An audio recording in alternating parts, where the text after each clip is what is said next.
In this episode of Book Lover Brothers, okay, I just made that up, but I'll roll with it.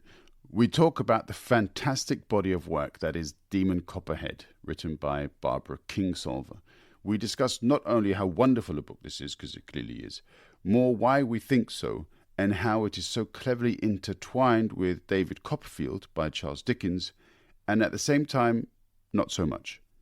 It's great, as always, to have my brother Greg to bounce thoughts and recollections off of, and also to gauge the somewhat nuanced alternative view that he so readily espouses. Thanks, Greg. 2 and a mic, clocking out. Enjoy.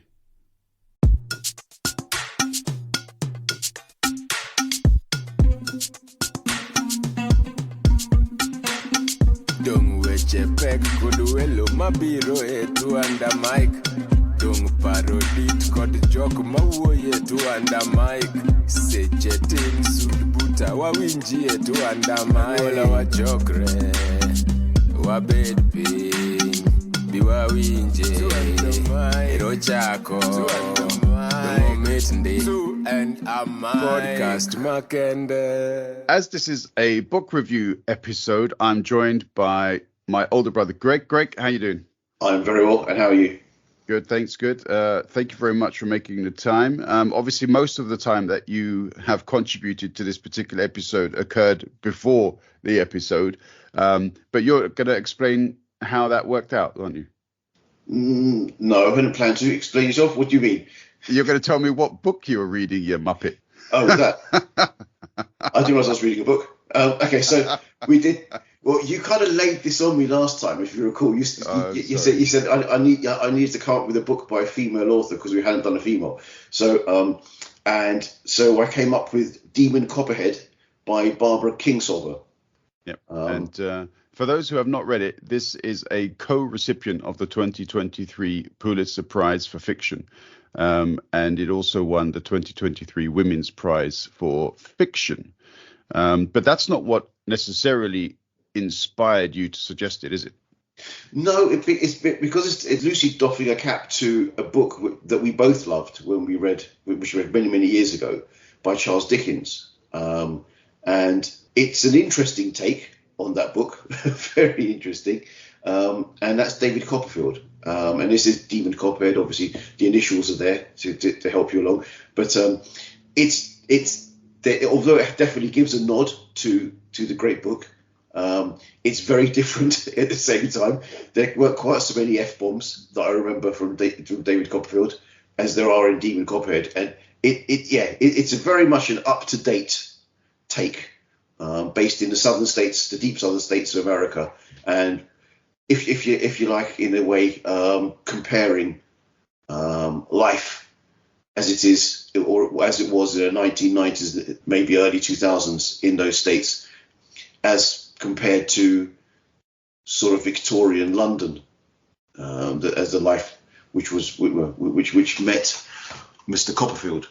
Mm.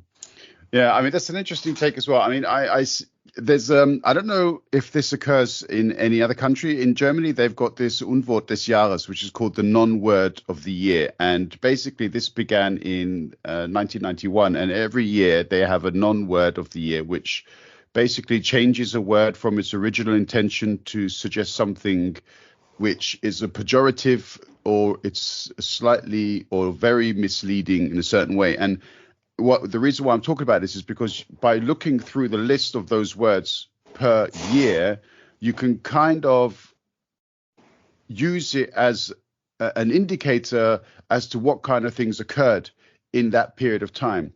And people who read Charles Dickens would probably, in general, I think, but I mean, in the case of David Copperfield, because what I recall when I was reading David Copperfield was 1 minute I'm laughing my head off, the next minute I'm bawling my eyes out.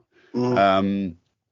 And people would probably then read these kinds of books, if they are indeed anywhere near as good as that one, and probably consider those times as being extremely topsy-turvy, depending very much on the individual fortunes of a family, that they could be joyous in many ways, but at the same time extremely problematic and troublesome and bordering on the outright injustices of a time, criminal.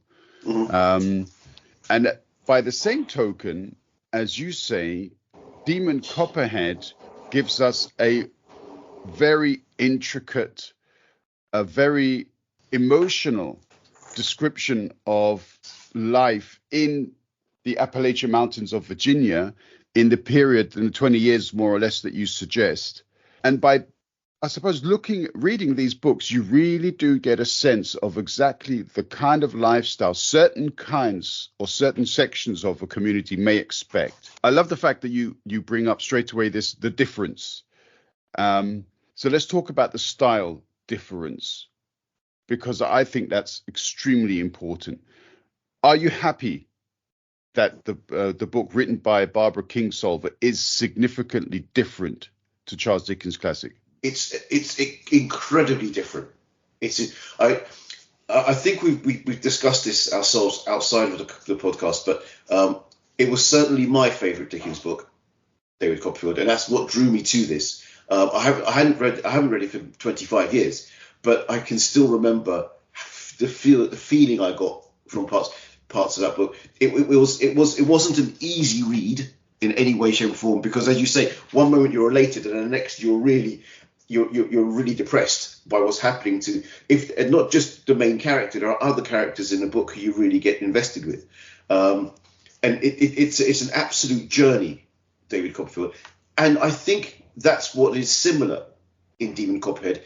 It's quite a similar journey that the character goes on, and of course it's told from the point of view of Demon many, many years later, remembering back to what was happening. But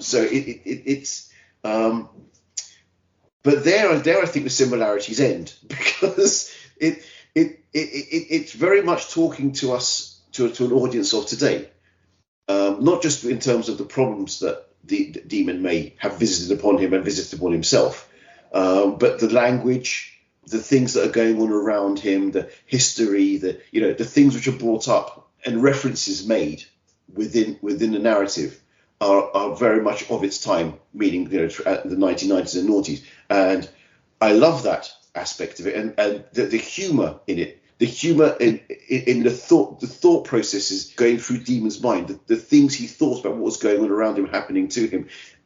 So much of the time, the things that are happening to him are dreadful, and yet he finds the funny side of things to talk about. The way he describes, obviously Barbara, describing the things that are going on in his mind, I thought that was beautiful. That is, it's very, very interestingly written in that way, and beautifully so. Yep.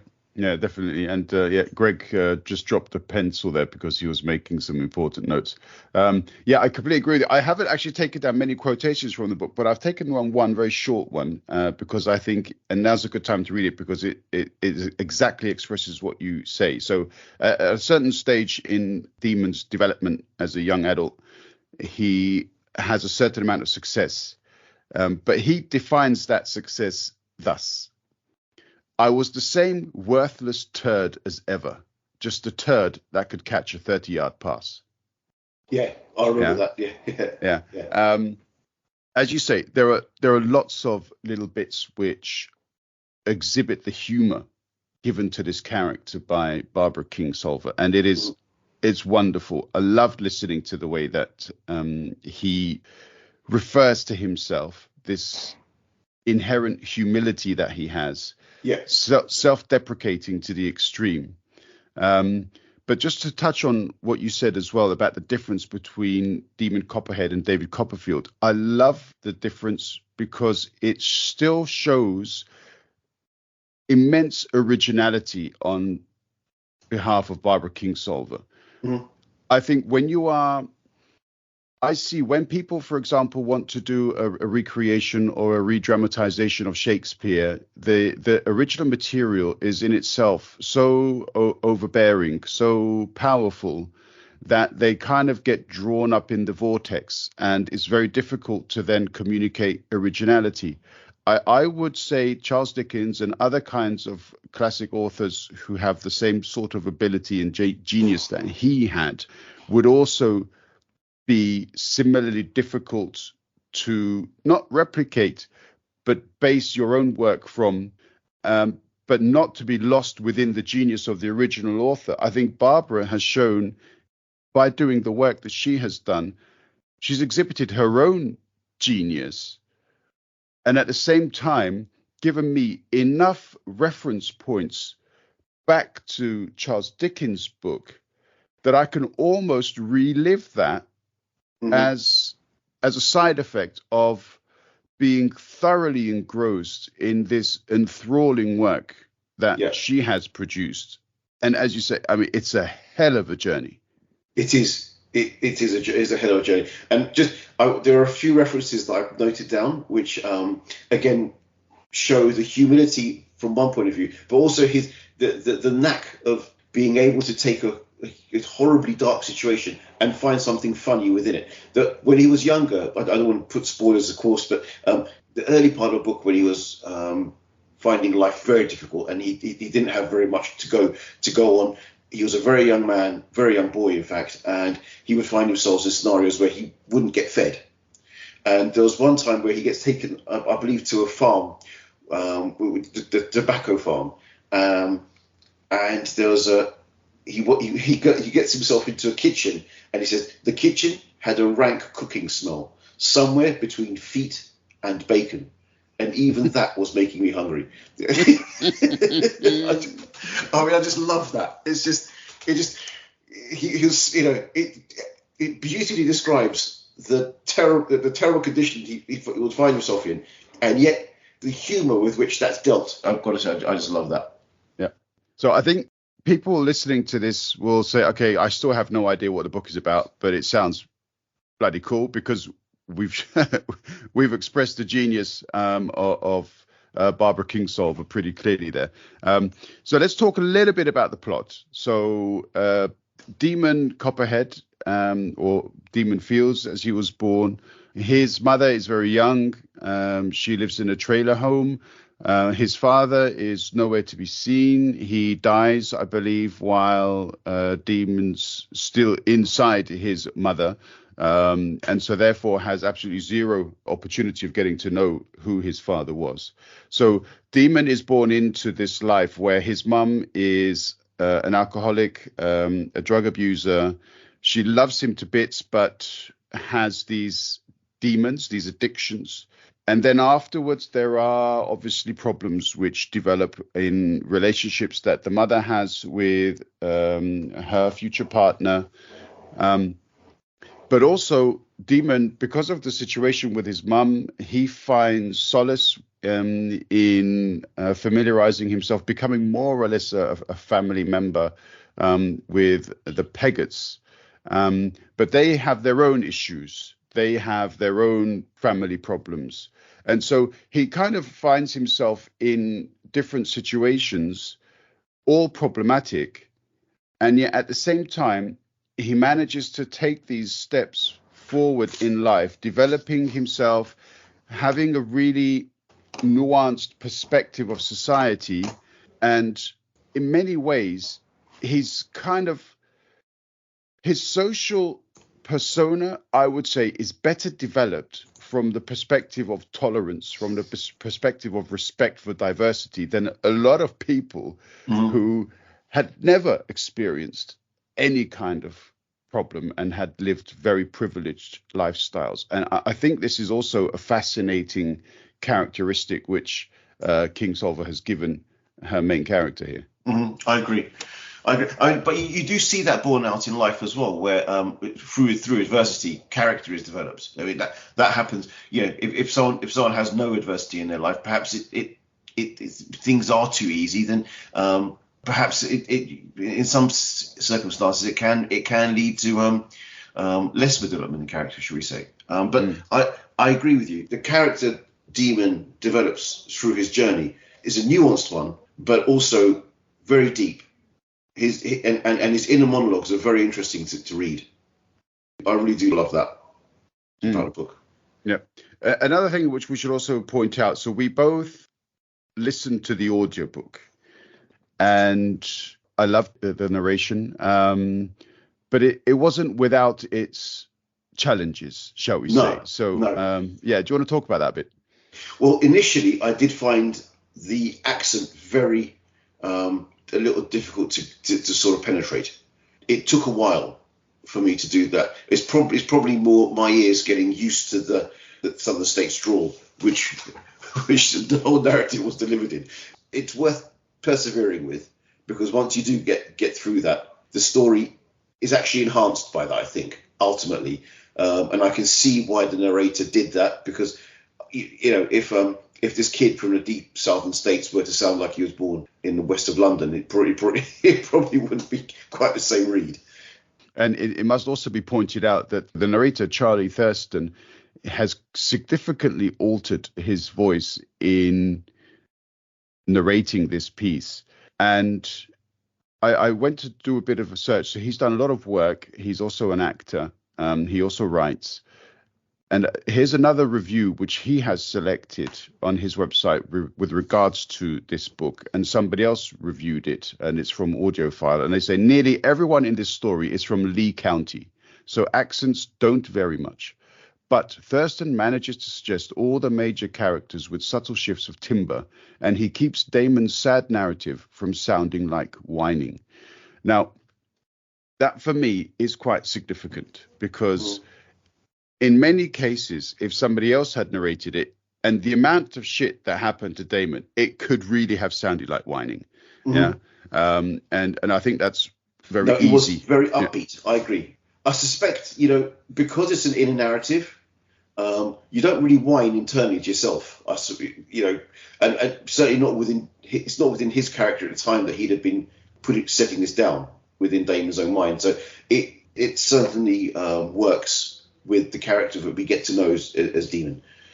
Yeah. And as I haven't read the book, so therefore I can't give my own personal interpretation to the words written by Kingsolver. But recently when I associate main characters with a kind of storyline, a specific storyline, then I think about all of the different dynamics involved within that and inherent within that. I think about Katniss Everdeen in Hunger Games. I think about Frodo. And more recently, I thought about Aragorn. Now, Katniss Everdeen, as is written in the book, I found to be a bit whiny. But in the movie, when she's played by Lawrence, I think it's fantastic, the balance that is brought to the character. When I read the book about the Lord of the Rings, in the book, I thought the character was measured. In the movie, I thought Frodo was a whiny git, and I was hoping that those knights or those dead kings would catch him. And it's quite strange at the moment, as I'm reading or going through Aragorn, I kind of find Aragorn's character to be a bit whiny too. So I agree with this, because at no point while listening to the narration of Demon Copperhead did I think Demon was a whiny git. No, at no point whatsoever. No. He comes across very much as being completely accepting of his own lot, and in some senses almost feeling like he was to blame for what was going on around him, even when he was a child. He would accept a fair, significant chunk of the blame, regardless of the fact that he was a child. None of those things should have been happening to him. We can witness it from the outside and feel sorry for the character ourselves, but you don't feel that coming from him. Also, because I don't want to do any spoilers or give out any spoilers, because I really would love for people to have draw their own impressions from the work and experience it for themselves. I found Kingsolver to have presented not just a piece of fiction which had a magical story of its own, with obviously references back to David Copperfield. But on top of that, she was communicating significant social and political messages throughout. Absolutely, yes. Yeah. I love that. I agree. Yep. Yeah. Sorry, go ahead. I was going to ask you, because I was going to ask you actually, as in what significantly, what stood out for you? There's an extract which I noted down from the book, because it was significant, and I think what she was trying to do is give a nod towards the history of that region, for people to understand why. Certainly people from deep South America are viewed from outside, not whether within America as a whole or even further afield, like say from Europe, as a certain type of people, and they're often looked down upon. I think in reading this book, you get to, as much as anything else, almost understand a little bit about where they've come from and how they've got to where they are through Demon's characterization, and to read a little bit from the book to show you the language which illustrates this. What do they mean by union? Men calling a strike, the company calling out the army to get them back to work. Miners saying, you know what, we've got guns too. 20,000 miners organizing themselves into battalions, wearing red bandanas around their necks to identify they are on the same side. Mr. Armstrong said the term rednecks, that goes back to the red bandanas that they wore. The mining companies bought up towns whole, schools and hospitals and all. Schools were allowed to rot. You didn't need any special education to mine. Our world made some terrible kind of sense. Our dads at home drinking beer in their underwear, mums at their grocery with their SNAP coupons, the army recruiters in shiny gold buttons looking to harvest their jackpot of hopeless futures. God damn.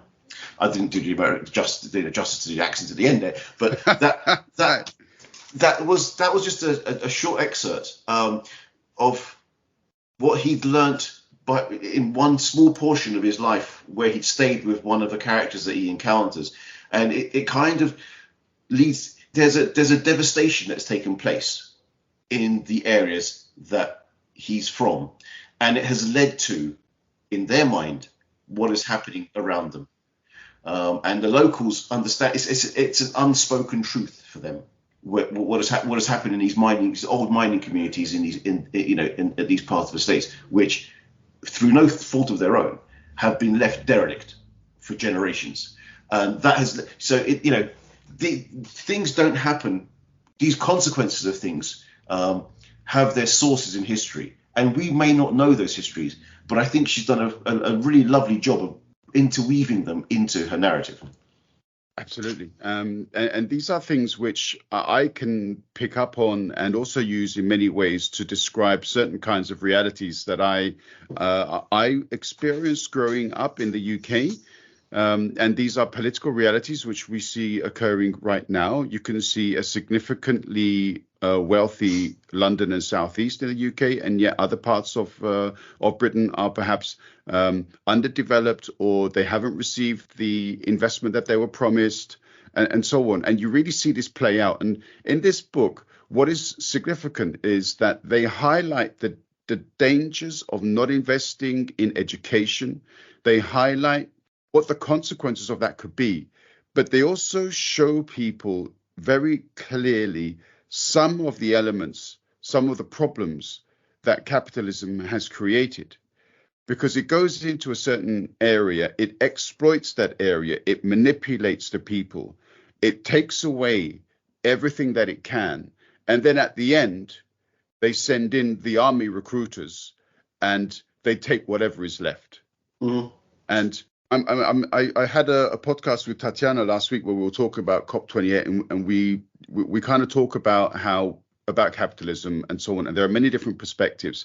And we're going to do another podcast where we talk about the differences between capitalism and socialism, and we're going to argue our varying perspectives on that. But I think this book points out perfectly some of the problems that you have when society is completely dependent on the market.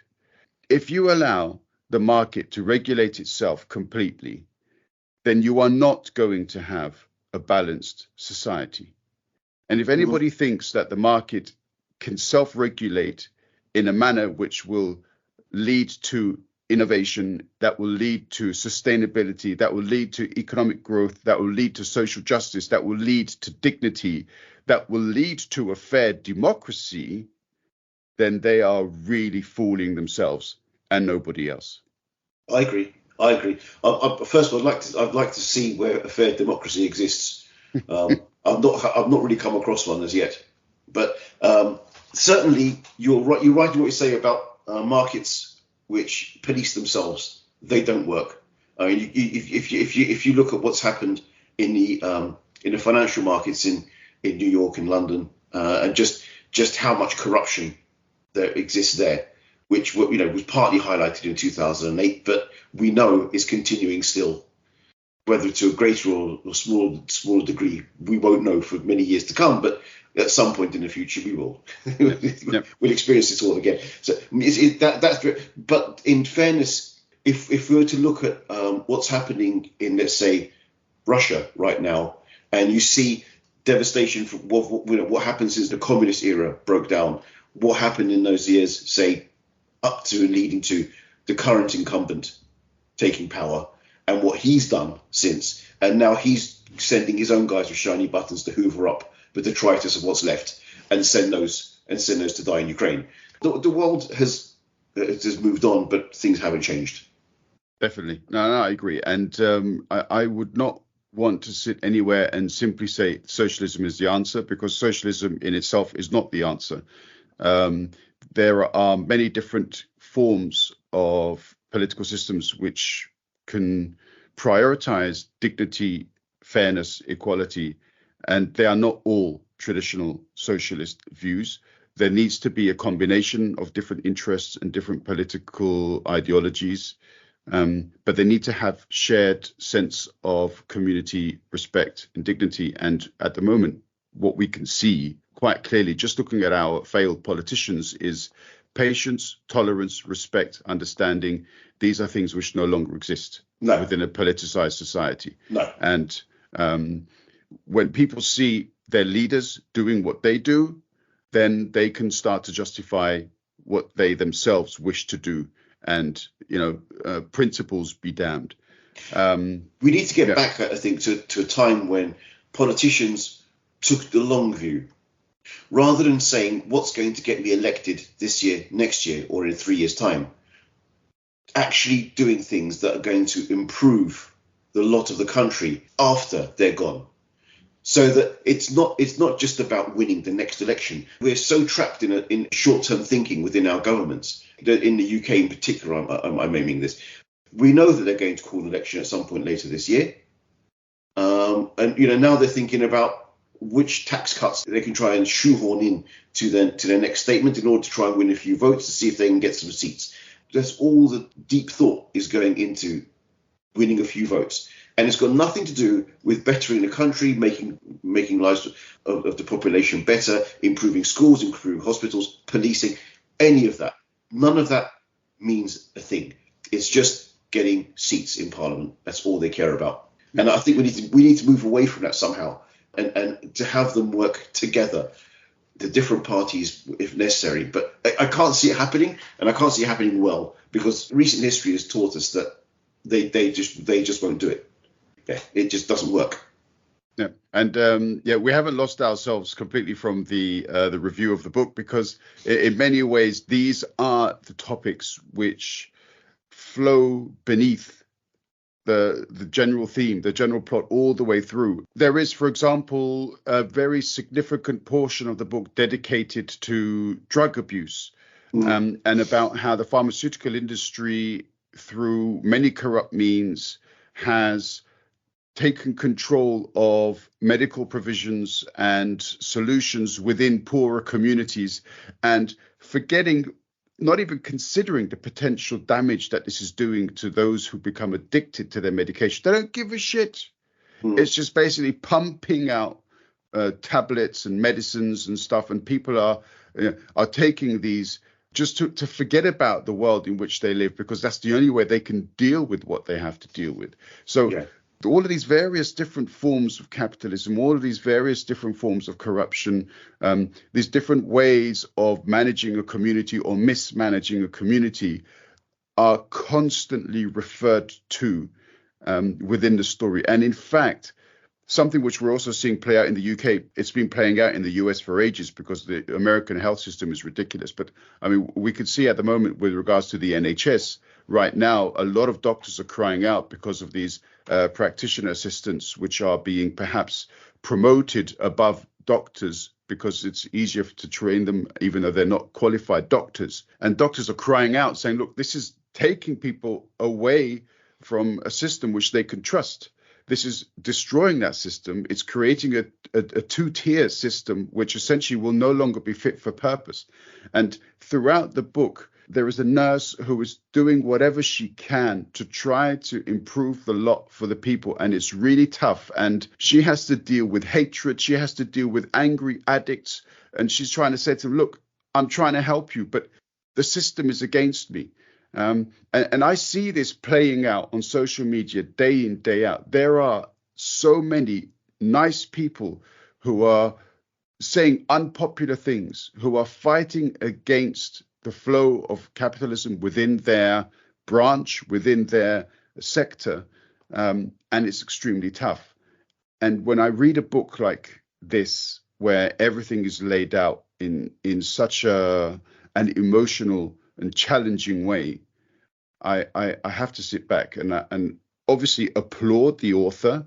But at the same time, I thought to myself, this book and David Copperfield both have to be absolutely mandatory reading for kids in schools. Yeah, the language is one previous. The kids have to be grown up a little bit. Yeah, I just to think a 9 or 10-year-old would make of some of the language contained within this book, and the ideas would just be too much for them. But yes, I suspect from the age of 14 or 15, it would be a very good book for children to take on. Maybe do get David Copperfield when they're perhaps a couple of years younger, and then progress to this later. Yeah. I mean, there's one scene in the book which pushed me to the limits of my frustration, which is when he's first decided to run away, and he ends up in this petrol station. Oh, please. That was unbelievable. That's a tough 5 minutes. I tell you, really, even now thinking about it, the sheer injustice of the situation, it made me in some ways cringe. On the other hand, that is the one point in the book where I wanted to throw it against the wall. Yeah, I didn't, because it was actually an audiobook and it was my mobile phone, but that was the one point. And if you remember, whenever we've talked about Pillars of the Earth, yeah, that's what you said about that all the time. Yeah, I all the way through, as in that cringy feeling you get when you know the injustice and there's nothing they can do about it, and you know what's coming, and you know that they're going to get stuffed. That goes all the way through Pillars of the Earth. But I mean, I as you know, I love that for all of that feeling that you got for it. I just thought that was so beautifully written, and this is similarly beautifully written. And you're right, that is the one section. I mean, in fairness, most of his young life, it's a bit like that, where he doesn't really have any choice. Whether it's sleeping in a back room of a house where the floorboards about to give way and he's sleeping with the dog, or if he's in a barn with loads of other kids working on a tobacco farm in order to sustain themselves through a summer. All of these things are done to him as a child, and it's all very unfair. And that's why when you get those moments of respite, when he becomes this swan, when he gets to university and he's at college, and everyone loves him and lauds him for that brief period until tragedy befalls him again, and then he gets mixed up with the opioids and the drugs and stuff, and those highs and lows, they are significant highs and significant lows, but they have to be in order for his character to grow through them, and for the journey that Barbara puts him through. I want to talk a lot more about it, but I'm afraid of giving away too many spoilers. I know. There are significant characters within this book which very clearly refer back to characters within David Copperfield. Yes. I'm not necessarily going to go through them, but there's the one in particular which jumps out at me is the Macabre family. Yeah, the Macaubres. Yeah. Exactly. Yeah. I obviously found the Macaubers, because it was mainly Mr. But the Macaubers to be much more likable than the Macabres. Very much so. Very much so. Yes. Yeah. Yes. I mean, the Macaubers. Similarly, Mr. Micawber was from memory he was not a great businessman, was he? He was. No, he wasn't. And that's certainly carried on to the Macabres. Yeah. Indeed. And in fact, yeah, okay, Mr. Macabre, he actually plays quite an important role because he indirectly does something which leads to a lot of other things occurring, and that's very important for the story. It's not really told in such a momentous way but it does identify the role that Mr. Macabre plays, and Demon refers to that too. So yeah, there are so many things. It refers a lot to continued racism within society. It talks about the impact teachers can have on youth. It talks about how adults, if they go that extra mile, can really significantly increase a child's ability to deal with the world, to deal with adulthood, to deal with the problems that they may face when they grow up and have responsibilities of their own. It talks about gender equality. It talks about consideration for people with different sexualities. There are so many social issues that we face today coming up as common themes within the book in such a refreshing, positive manner. And yes. I really like that. I really appreciated it. That positivity is all within Demon's mind. So what the positivity that we're getting as the reader is delivered through the personality of someone who's been through so much and yet remains positive and non-judgmental, shall we say, of almost anything that he's presented with. And he doesn't kick out at other people. He doesn't turn his own misfortunes into an opportunity to criticize others who are perhaps not so well represented within society. As in, he defends people because they deserve to be defended. Mm-hmm. He doesn't allow them to be knocked down. And he may be down himself, but he will get on his knees to protect another person. And I love that about the character. And I see such a need nowadays in people who, we are not all privileged. We don't all have the opportunities that other people do, but I don't begrudge other people that. But what I definitely will not do is if I see somebody else who was also born working class like us, who suddenly receives something, I'm not going to say, they don't deserve it. Why didn't I get it? No, I don't have that envy for other people. I truly wish them all the best. And what I see from Demon is that exact same thing. He doesn't begrudge anyone anything. He's not envious of that. He doesn't live his life with any kind of, I wouldn't say regret necessarily, but at least he can deal with it in his own way. That's what you get from the way that his thoughts are put down on the page. That's what you get from Demon. I agree. I think he even through adversity he sees the good in other people, and he sees a lot of positivity from everything that he went through, and how he was able to learn from those things. So it's a very positive book in that way, despite the negativity around the characters. Yeah, and I agree. I agree as well with the characterizations of the nods to David Copperfield.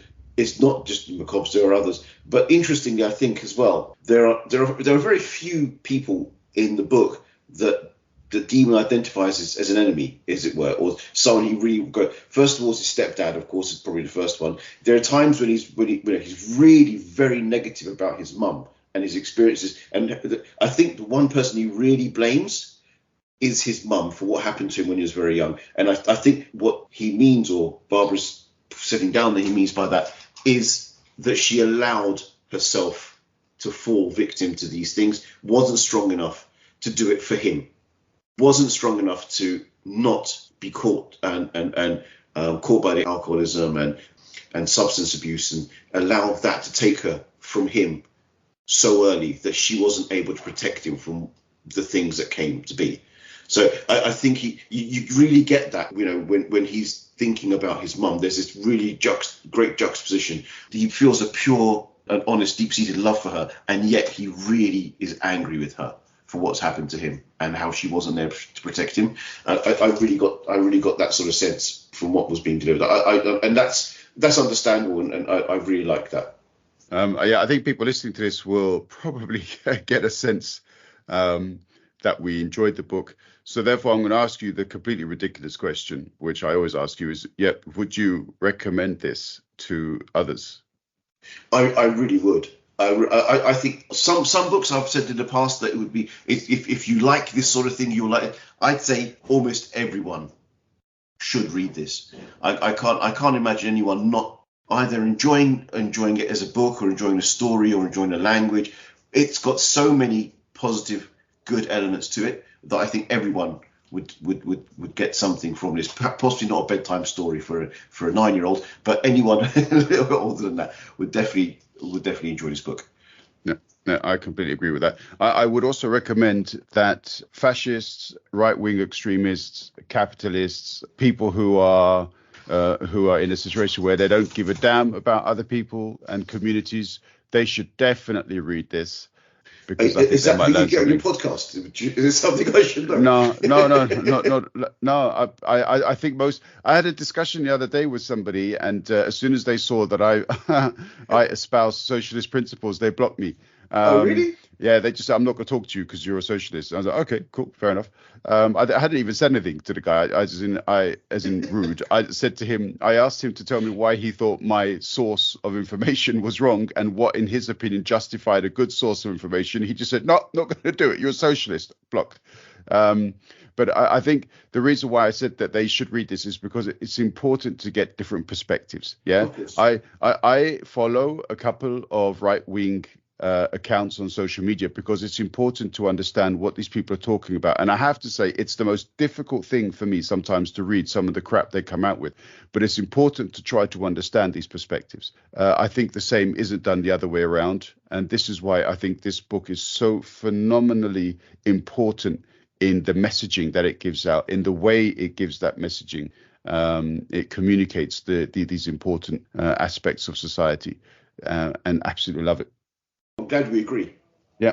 It's quite rare for us to disagree on these kinds of things, it seems. I haven't yet read a book which you haven't liked. And so, that's interesting. Okay, so it's my turn, I think, to recommend a book. And I don't know if you've read it yet, but I'm going to suggest it because I love the story, but also because there's a TV series coming out at the end of March on Netflix. Okay. And it's basically based on this book. So it's called The Three-Body Problem by Xijin Liu, who's a Chinese author. Have you read it? No. Fantastic. Okay. You're in for a treat because this, for me, is one of the best science fiction books ever written. Okay. So we'll just do the first book. Obviously, I'm not going to ask you to do the whole trilogy. Is it just the first body? No, I'm not going to reveal anything about that. You'll understand what I mean when you read it. So you've already read this, have you? I've already read it, but I read it many years ago, and I'm going to go back and do it again because I just love it. And also, as I say, it's coming out on Netflix, and so it will be great if we could do one of our reviews before it comes out. So that's a bit of time pressure on you. You got about 2 months. Okay. Should be manageable. Feeling no pressure there at all. He said. Good. Cool. All right. Greg, as always, I truly appreciate it. I love the running commentary that we have while we're both reading a book. Where are you? Are you here? I'm here. Oh no, what's going on? So hurry up, mate. I think that's also an entertaining part of the background story. So I'm glad that's not shared.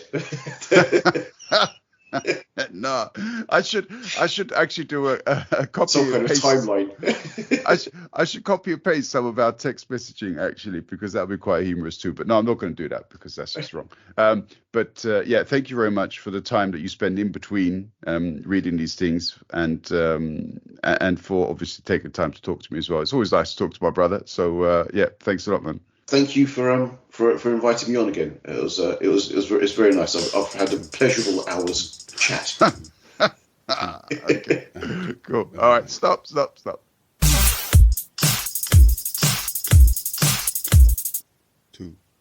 and a mic. Two, and a mic.